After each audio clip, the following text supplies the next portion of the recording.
ఇంత మాట్లాడుతున్నారు. హ్మ్. కొంతమంది మంత్రులు అసెంబ్లీ సాక్షిగా కావచ్చు, ఇంకో కావచ్చు. అసలు జగన్ ఇంటికి పోయి చేపల పులుసు తిని, దాన్ని మొత్తం అప్పగించారు. అదేవిధంగా ఈ యాత్రలైతే ఏముంది, కొంతమంది ఆటో డ్రైవర్లు చనిపోతే, వాళ్ళని మీరు ముందుంచి ఒక సినిమాటిక్ లెవెల్‌లా చేస్తున్నారని ఒక ఎమ్మెల్యే. అదేవిధంగా వాళ్ళని ముందుంచి వాళ్ళ ఎమోషనల్ తోటి మీరు మా మా పార్టీని గాని, మా యొక్క అధికారంలో ఉన్న మా పైన అబాండాలు మోపుతున్నారని మంత్రులంటారు. వీటిపైన ఏం మాట్లాడతారు? ఇప్పుడు నేనేమంటున్నానంటే, ఎవరెన్ని అబండాలు వేసినా హ్మ్. ప్రజలే న్యాయ నిర్ణేతలు. హ్మ్. ఆటో కార్మికులకు సంబంధించి హ్మ్. నువ్వు వాళ్ళకి 12,000 ఇస్తానని చెప్పినావు. హ్మ్. ఇచ్చినావా? ఉచిత బస్సు ప్రయాణం పెట్టినావు, సంతోషం, పెట్టలేదంటే. ఇలా మెట్రో మొత్తం మూసేసుకుంటా అని చెప్పేసి మాట్లాడుతున్నారు. అవునవును.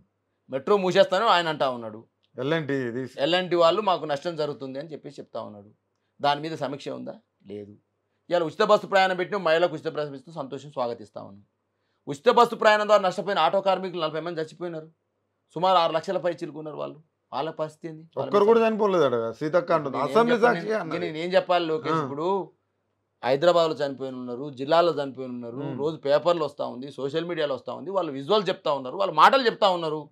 ఇలా మాకేమన్నా సరదానా ఇదేమన్నా? ప్రభుత్వము ఓ పని చేసినప్పుడు దాని ద్వారా వచ్చే నష్టాలేంటి? ఇప్పుడు ఇలా ఈయన ఒక్కరినే పెట్టలేరు కదా, కర్ణాటకలో పెట్టారు ఈ యొక్క పథకాన్ని. కర్ణాటకలో వచ్చినటువంటి రిజల్ట్స్ ఏం తెలుసు కదా మీకు. తెలంగాణలో వచ్చే రిజల్ట్ కూడా మీరు ముందు సంచలనం వేయాలి కదా. ఊగనే బస్సు పథకం అని పెట్టినారు. బస్సు పథకం పెడితే బస్సుల కెపాసిటీ తగ్గించినారు, బస్సుల సంఖ్య తగ్గించినారు, బస్సులో సీట్ల కెపాసిటీ లేదు.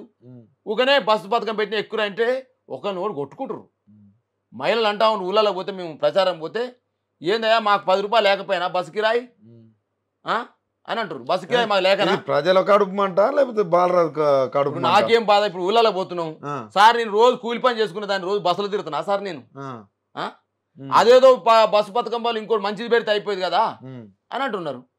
ఇప్పుడు బస్సు పథకం పెట్టు, కానీ సంతోషం పెడుతున్నావు, మరి బస్సులు ఎక్కువ సంఖ్య వేయాలి కదా. బస్సులు వేయాలి ఎక్కువ, బస్సులు వేయాలి, బస్సులో సీట్లు మంచి చూసుకోవాలి.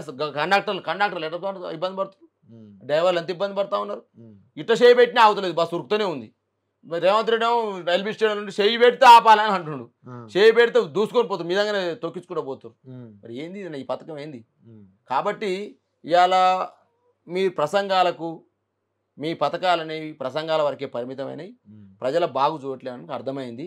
కాబట్టి 100% ప్రతిపక్ష పార్టీగా ప్రజల సమస్యలను ఖచ్చితంగా గొంతెత్తుదాం.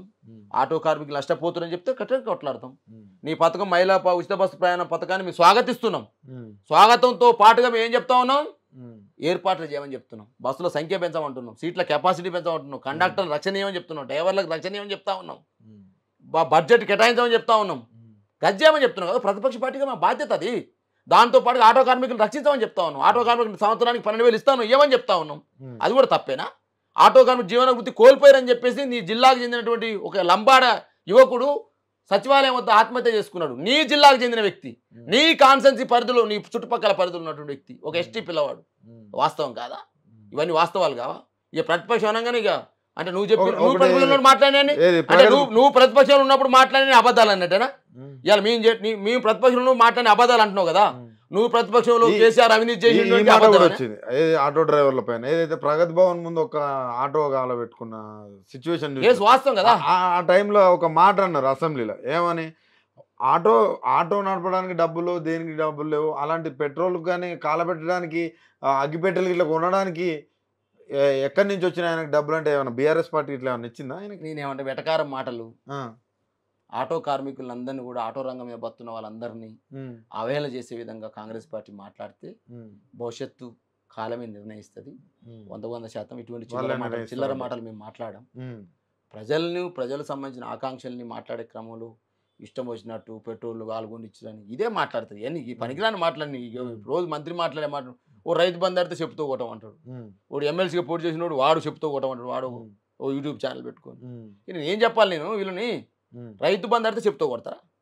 ఇస్తే ఎందుకు ఇస్తలేవు, ఇస్తే ఎందుకు ఇస్తాం, ఇస్తే ఎప్పుడు ఇస్తావు, ఏ సమయంతో అని చెప్పేసి మాట్లాడాలి. కానీ నేను అంటున్నా రైతును చెప్పుతో కొట్టు. ఇప్పుడు దూదిమెట్ల బాలరాజు అసలు రైతు బంధు గురించి మాట్లాడుతుండు, కానీ సీఎం ఆల్రెడీ రైతు భరోసా ఇచ్చినాం అంటున్నాడు. ఇప్పుడు రైతు భరోసా ఇస్తే 15,000 రావాలి. 10,000 ఎట్లా వస్తుంది? రైతు బంధు 10,000, రైతు భరోసా 15,000. 10,000 వస్తే రైతు బంధు అయితే తప్ప రైతు భరోసా ఎట్లా అయింది అంటున్నా నేను. కాబట్టి 15,000 రైతు బందే ఇస్తున్నావు నువ్వు, రైతు భరోసా లేదు. కేసీఆర్ ఇచ్చిన పథకాలనే ఇస్తున్నావు, కేసీఆర్ వేసిన జాబులనే ఇస్తున్నావు, కేసీఆర్ ఇచ్చిన నీళ్ళనే ఇస్తున్నావు, కేసీఆర్ చేసిన కరెంట్నే ఇస్తా ఉన్నావు. నువ్వు దొరిచింది ఏమి లేదు, నువ్వు చేసింది ఏమి లేదు. కరెంట్ అంటే కేసీఆర్ ఇచ్చిన పింఛనే ఇస్తా ఉన్నావు. ఇక నువ్వు ఏది మారి ఇప్పుడు ఏం మారలేదు, ఏమైనా మారితే ఏమన్నా పేరు మార్చుడు, బిల్డింగ్ కలర్. ఈయనకు ఆల్రెడీ పెయింటింగ్ పని ఎరికే కదా, ఈయనకు పెయింటింగ్, రేవంత్ రెడ్డికి పెయింటింగ్ పని ఎరుకుంది కదా, డబ్బాలు మోసిండు పెయింటింగ్ చేసింది కదా, రోజు ఏమైనా ప్రగతి భవన్ రంగులేసుడు, పేరు మార్చుడు. సెక్రటరీకి ఇంకా పేరు మార్చడం నాకు తెలిసి ఇంకా అంబేద్కర్ విగ్రహం కడితే అంబేద్కర్ విగ్రహం దగ్గర ఊడ్చలేడు. పెయింటింగ్ పని అయితే చేసాం. నేను చెప్తాను, నేను ముఖ్యమంత్రి చేసే పని ముఖ్యమంత్రి చేయాలి, పెయింటింగ్ పని చేస్తే ఎట్లా? పెయింటింగ్ పని అంటే ఆ భవనం ఏ భవనం ఉందో కేసీఆర్ కట్టినది పేరు మార్చుడి, దాని రంగేహిరి. ఇదే పని. కేసీఆర్ ఉద్యోగాలు వేసిండా, దాని పెయింటింగ్ వేరి పేరు మార్చుడి. ఇదే పని. ఇది పెయింటింగ్ వేసుడు మార్చుడు అనేది ఏం పని? నేను రేవంత్ రెడ్డి చేసే పని. 100% రేవంత్ రెడ్డి 100% ఫెయిల్ అయిపోయాడు, ప్రజలలో ఫెయిల్ అయ్యిండు. ఇలా 100% ప్రజలు ఆలోచన చేస్తూ ఉన్నారు.